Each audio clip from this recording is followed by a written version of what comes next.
Assalamualaikum warahmatullahi wabarakatuh. Perkenalkan, nama saya Anissa Lestari dengan NIM 1187010007.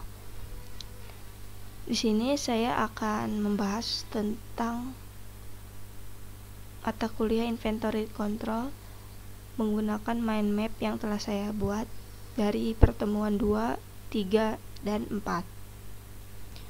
Langsung aja, yang pertama tentang pengantar produksi dan pengendalian persediaan. Pengertiannya, perencanaan produksi yaitu aktivitas mengevaluasi di masa lalu dan sekarang serta mengantisipasi perubahan dan kecenderungan di masa mendatang. Lalu pengertian dari pengendalian produksi, yaitu aktivitas mengendalikan dan memastikan seluruh rangkaian aktivitas yang akan direncanakan agar terlaksana sesuai dengan target. Secara umum, perencanaan dan pengendalian produksi dapat diartikan sebagai aktivitas merencanakan serta mengendalikan material yang masuk dalam sistem produksi, baik bahan baku maupun bahan pembantu, mengalir dalam sistem produksi dan keluar dari sistem produksi sehingga permintaan dapat dipenuhi dengan efektif dan efisien. Nah, itu dia pengertian dari pengantar produksi dan pengendalian persediaan. Lalu kita lanjut ke tujuan dari perencanaan produksi dan pengendalian. Yang pertama adalah menggunakan modal seoptimal mungkin, terus meramalkan permintaan produk, menetapkan sistem persediaan yang ekonomis, memonitor permintaan aktual, berproduksi secara efektif dan efisien. Selanjutnya ada tingkat dari perencanaan dan pengendalian produksi. Tingkatnya itu ada jangka panjang, jangka menengah, dan jangka pendek. Lalu terdapat 3 faktor penentu kemampuan dari suatu manajemen policy, yaitu ada product positioning strategi, ada proses positioning strategi, dan ada elemen-elemen sistem perencanaan dan pengendalian produksi. Pertama kita bahas dari product positioning strategi ini. Terdapat 4 tipe posisi produk yang berkenaan dengan jenis inventory yang dipilih oleh perusahaan, yaitu ada engineering to order atau ETO. Nah, ETO ini merupakan seperti proses produksi yang akan dilakukan apabila konsumen meminta produsen untuk membuat produk yang dimulai dari desain atau perencanaan. Contoh dari ETO itu seperti pembuatan kapal, gedung bertingkat, jembatan, rumah, dan pagar. Nah, perusahaan ini tidak memiliki inventory dan perusahaan tidak memiliki risiko berkaitan dengan investasi inventory. Lalu yang kedua itu ada ATO, yaitu Assembly to Order. Nah, ATO ini produsen membuat beberapa desain standar, lalu produsen juga membuat komponen-komponen standar. Dan contohnya itu seperti pembuatan mobil, industri otomotif, dan juga komputer komersial. Lalu ada MTO, yaitu Make to Order. Make to Order ini jadi produsen memproduksi suatu produk hanya jika telah menerima pesanan. Contohnya seperti undangan pernikahan, pelatihan dalam perusahaan, atau berdasarkan kebutuhan spesifik dari konsumen. Nah, di sini mempunyai resiko yang sangat kecil berkaitan dengan investasi inventory. Lalu yang terakhir ada MTS, yaitu make to stock. Produsen memproduksi produk sebagai suatu persediaan sebelum pesanan dari konsumen datang. Contohnya dari industri barang-barang konsumsi masyarakat gitu ya, kayak warung, pakaian, peralatan rumah tangga, dan lain-lainnya. Nah, memiliki inventory yang terdiri dari produk jadi. Perusahaan berfokus pada pengisian kembali inventory ketika produk akan habis. Nah, itu dia dari product positioning strategi. Nah, yang ketiga itu faktornya itu ada proses positioning strategi. Ada 3, yaitu project, job, dan line flow. Project bentuk ini digunakan apabila terdapat suatu kebutuhan khusus untuk kreativitas dan keunikan serta memiliki batas waktu penyelesaian. Lalu job shop. Job shop itu mengorganisasikan peralatan dan tenaga kerja ke dalam konsentrasi kerja berdasarkan jenis pekerjaan. Lalu yang ketiga ada line flow. Line flow terdiri dari 3 jenis, ada small batch, large batch, dan continuous line flow. Nah, faktor yang terakhir itu ada elemen sistem perencanaan dan pengendalian produksi. Ada 14 elemen. Yaitu ada business planning, demand management, marketing planning, aggregate planning, resource planning, master production scheduling, raw cut capacity planning, final assembly schedule, inventory record, master requirement planning, capacity requirement planning, forecasting, dan performance. Nah, itu dia penjelasan dari pengantar produksi dan pengendalian persediaan menggunakan mind map yang telah saya buat. Lanjut ke pertemuan 3, yaitu tentang peramalan permintaan. Nah, di sini peramalan permintaannya masih part 1 ya. Yang pertama kita lihat ke definisi dari peramalan dan permintaan. Nah, di sini definisi dari peramalan dan permintaan itu ada pertama di masa depan. Jadi kita kan meramalkan di masa depan suatu kejadian. Jadi kita meramalkan suatu kejadian, lalu estimasi, prediksi, dan proyeksi. Lalu selanjutnya ada karakteristik dari peramalan. Yang pertama fleksibel. Ya, jadi tidak selalu tepat gitu ya. Lalu peramalan jangka panjang lebih tidak akurat. Nah, di sini untuk jadi jika makin lama jangkanya, peramalan menjadi tidak akurat gitu, jadi kurang akurat. Nah, lalu karakteristiknya itu fokus pada data terkini. Nah, lalu independent item. Nah, jika peramalan agregat itu lebih akurat. Lalu di sini waktu dan titik terdekat, maksudnya jadi gunakan data dari titik terdekat dengan konsumen dan gunakan batas waktu atau lead time yang singkat agar peramalan bisa ditetapkan lebih akurat dan lebih dekat gitu untuk peramalannya. Lalu ada pertimbangan peramalan permintaan.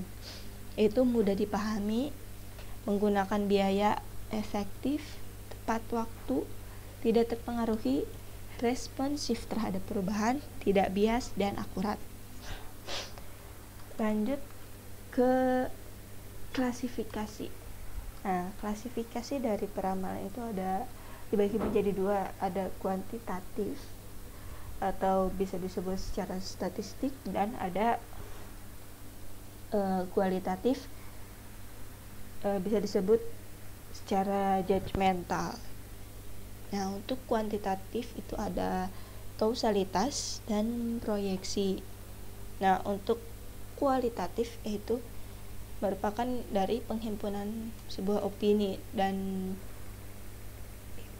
dibagi menjadi dua, yaitu opini dari para ahli dan dari survei pasar.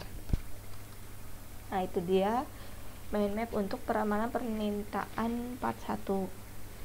Kita lanjut ke part 2.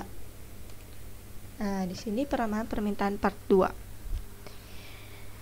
Pertama kita ke metode intrinsik.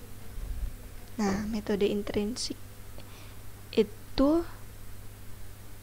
didapatkan berdasarkan data yang historis. Nah, metode intrinsik pun merupakan peramalan yang efisien, terus polanya berulang, dan produk bervolume besar, jadi bisa digunakan pada produk yang bervolume besar.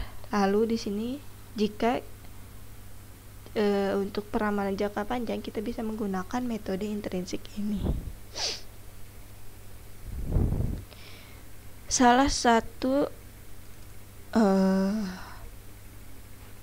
contoh dari metode intrinsik itu ada time series. Nah, time series ini termasuk metode intrinsik yang sangat populer dan umum digunakan. Time series juga dapat data dalam bentuk interval waktu diskrit. Nah, waktu pengamatan diambil data sebelum sampai periode saat ini. Prediksi permintaan menggunakan hubungan antara permintaan dan waktu. Satuan waktu yang umum digunakan dalam season inventory adalah dalam bulan. Nah, lalu ada jenis-jenis dari metode time series ini. Yang pertama dari metode naif. Nah, metode naif ini berdasarkan permintaan periode terakhir. Sangat sederhana tanpa perhitungan matematis. Peramalan metode selanjutnya menggunakan data permintaan aktual tepat satu periode sebelumnya.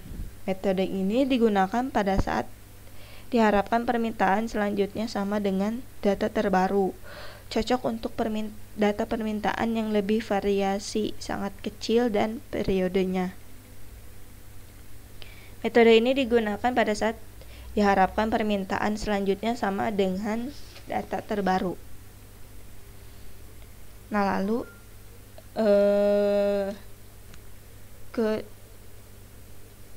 simple average, yaitu sini simple average disebut juga sebagai rata-rata aritmatik, yaitu membagi seluruh data yang tersedia dalam jumlah periode data n. Di sini juga cocok untuk data yang stabil dan tidak ada perubahan pada permintaan atau data stasioner. Selanjutnya ada moving average. Moving average ini merata-rata permintaan aktual sejumlah n periode terakhir. Nilai n ditentukan berdasarkan simulasi dengan pertimbangan situasi real di lapangan. Tujuan metode ini untuk melibatkan periode permintaan yang sesuai sehingga faktor acak dapat dikurangi dan informasi yang tidak relevan dari permintaan di masa lalu dapat diabaikan. Lalu ada weight moving average.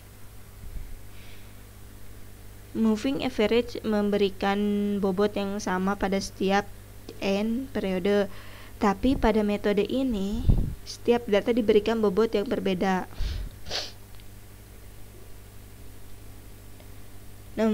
Weight moving average ini data terbarunya memiliki bobot lebih besar dan contoh penggunaan pada peramalan permintaan produk yang baru di launching. Selanjutnya ada exponential smoothing. Nah, pada umumnya digunakan pada peramalan penjualan produk individu. Mengatasi kendala dalam moving average dan memerlukan memori cukup besar dalam penyimpanan data historis sejumlah n periode. Proses perhitungannya pun lebih efisien. Exponential smoothing juga sering disebut sebagai simple exponential smoothing.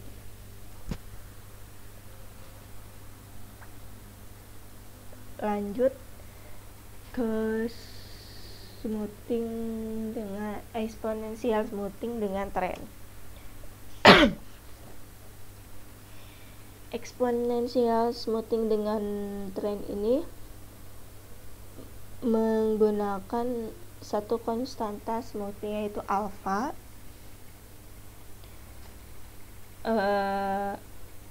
dan metode Holt dan Winter menggunakan dua parameter. Lalu selanjutnya exponential smoothing dengan musim. Permintaan dengan pola musim memiliki ciri adanya periode permintaan tinggi dan rendah. Satu musim adalah sejumlah periode sebelum pola data berulang kembali. Nah,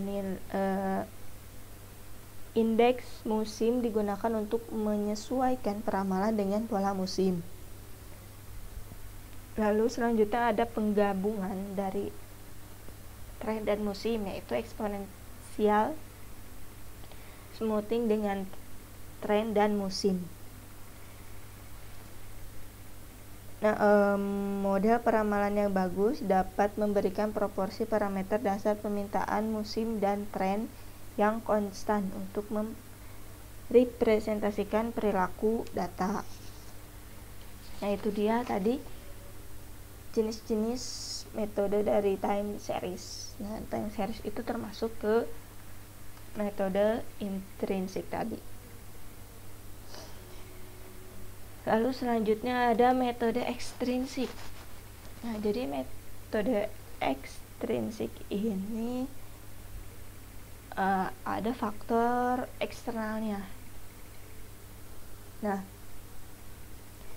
faktor eksternal ini berasal dari luar perusahaan seperti pendapatan nasional bruto (UMR), jumlah perumahan yang terjual atau jumlah kendaraan. Lalu jika hubungan antara permintaan dan faktor eksternal dapat diformulasikan, maka model yang terbentuk disebut sebagai model kasual. Nah, ini ya, model kasual. Nah, metode ekstrinsik lebih akurat pada jangka panjang ya, karena mampu memprediksi titik perubahannya. Nah, metode ini juga lebih mahal. Lalu di sini merupakan modifikasi dari metode intrinsik. Ya, modifikasi dari metode intrinsik. Dan hasil peramalan metode ekstrinsik dapat pula digunakan untuk memodifikasi hasil peramalan metode intrinsik. Nah, metode ekstrinsik sesuai digunakan untuk peramalan agregat. Jadi lebih sesuai untuk peramalan agregat karena mampu memprediksi gitu titik perubahannya. Contohnya itu penjualan lini produk, penjualan per divisi, dan penjualan perusahaan. Nah, lanjut kita ke perhitungan error peramalan. Perhitungan error peramalan digunakan pada dua jenis keputusan. Keputusan pertama untuk membandingkan akurasi dan memilih metode peramalan yang paling optimal di antara metode-metode peramalan yang ada.